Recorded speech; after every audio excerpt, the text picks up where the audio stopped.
New York Jets wide receiver Garrett Wilson joins us today on behalf of Dr. Teals. I'm Claudette Montana with Sports Illustrated. Garrett, we have to start off by talking about Hard Knocks. Obviously, the New York Jets are featured in this season of Hard Knocks. I want to know what it's been like for you. Has it been a distraction? Has it been enjoyable? Tell us. It's been enjoyable. It hasn't been, a distraction. I feel like, when you have a lot of energy in the facility like we've had the last couple of months, there's going to be cameras around anyway. And, I know we kind of gave them a hard time initially, but the truth is, they've been cool to have around. They've made the best of the rookie shows. I feel like last year we got off the hook with the way they're coming this year. And I feel like that's because of Hard Knocks, so I feel like they're doing a great job in capturing all the relationships, and it's been, cool to see. In one episode, they show kind of the dynamic between you and Sauce Gardner competing against one another in practice. I'm curious, how does playing against him in practice make you a better player and vice versa? Yeah, I know that he's as good as it gets. And for me, it's every rep that I get against him is like, all right, let's see what works, because, at the end of the day, those are super valuable reps. And I'm so happy that he's on my team, And last year, being a rookie, we both came in at the same time, and it was really competitive, and yeah, I hadn't seen a corner that good to that point, and it was good to get it out of my system early and get those matchups. But it's truly been awesome, working with Sauce and being able to go at it in training camp, and like you said, it makes us both better. Who talks more trash? Be honest. Sauce talk more trash. I talk trash too. It's just different. I'm not gonna. Sauce will talk trash when the ball thrown to the different receiver. Like, I'll only talk trash if I catch it, Well, one guy who, of course, is featured very heavily on Hard Knocks is your quarterback, Aaron Rodgers. When you were drafted, did you ever imagine that you'd be catching passes from a guy like Aaron Rodgers? I didn't. I've been watching him play for so long, that kind of seems like a far-fetched dream, So for me, like, now it's like truly surreal. It truly hasn't sunk all the way in, but maybe once I hear it over like the announcer, the PA announcer, and they're like, Aaron Rodgers to Garrett Wilson for 8 yards, then it'll fully sink in. But he's been awesome to be around. And yeah, I'm just trying to, be a sponge when I'm around him and take advantage of every rep we get together, because, he can sling it like no one I've ever seen. And then, off the field, he's so smart, and, the way he sees the game is truly one of one. So, yeah, I'm blessed. I feel like some people have kind of the perception of Aaron Rodgers and who he is based on just stuff that he does off the field, but Hard Knocks has kind of shined a light on a different side of him. What do you think the biggest misconception is about Aaron Rodgers? I don't know. I kind of heard that. I don't know. I don't even know.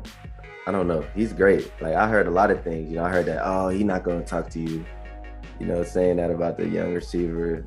And that's a misconception, because he talks to all of us all the time. More than we even, he'll get on JB and them, he'll get on Zay, like, say what's up to them, all that. He talks to everyone, man. So it's just really been great to have him around. And I feel like, maybe he just needed a change of scenery. No one ever think about, that way. No one ever think about the country. You got to think about his mental and stuff. He probably was, bored. Yeah, he also seems like he's helped Zach Wilson a lot. Zach Wilson just seems a lot more relaxed, a lot more comfortable. And I know he mentioned something about that also in this last episode of Hard Knocks. How have you seen Zach Wilson respond to Aaron Rodgers just being around? Zach's been going about it the right way ever since, the first day that Aaron has been there. And I know that, he put in some work behind the scenes, and he knows Aaron personally. And he knew him before we all knew him. So I know they have a great relationship, but yeah, I feel like he's got a smile on his face every time I see him. He's slinging the ball around really well, like really, really well. And it's been fun to watch him ball this training camp. But yeah, I love Zach, and I know that, he's got a great head on his shoulders, and he's been, going about this new challenge the right way. You guys are getting ready to kick off the regular season. I want to know, what would you define as a successful season for the Jets? Making the playoffs. I feel like making the playoffs is, where you always got to start. And then once you're there, you got to be hot at the right time. So we talk about it in the facility. Coach Hack talks about it all the time. We got to get hot in December. And for us, that means, keep constantly building, but we're playing our best football at the end of the season. And once you get into the playoffs, then, who knows what will happen. And yeah, that's kind of the mindset that we have in the facility. Lots of Jet fans are certainly excited. And I know that you've teamed up with Dr. Teals. Tell us about your partnership with them. Yeah, so Dr. Teals is something I've been using since I was in seventh grade. My mom used it, and I would always steal her salt. And then, as I got older, she ended up just, getting me my own. But it's something that had to be a part of my routine because, when I didn't use it, I wouldn't feel the same. And this, like I said, started in middle school. And, the night before each game, I would take a hot bath with Epsom salt. And it was, the way that I could feel good that next day. But, now I'm blessed to be working with them still. And it's something that, I feel like I said, I feel like I have to do.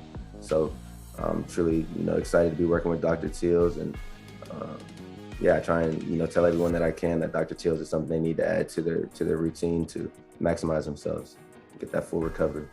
There you go. All right, got to ask you one final question. It's a college football question because you went to Ohio State, and I'm sure you're aware that Ohio State and Michigan is one of the biggest rivalries in college football. Ohio State hasn't beat Michigan in 2 years. This year, they go to Ann Arbor. What would it mean to you to see your Buckeyes beat the Wolverines in Ann Arbor? It would be awesome. I feel like you say it hasn't been 2 years, but before that, it was like 10 years that we had beat them in a row. True. So, it's going to switch back, and I'm confident it'll be this year. They're going to handle business up in Ann Arbor. I'm not worried. I feel like if they win the game, I'll be, happy, but I feel like that's what they're supposed to do. I was just in the robbery a few years ago and with the man. So I'm excited to watch that game at the end of the year.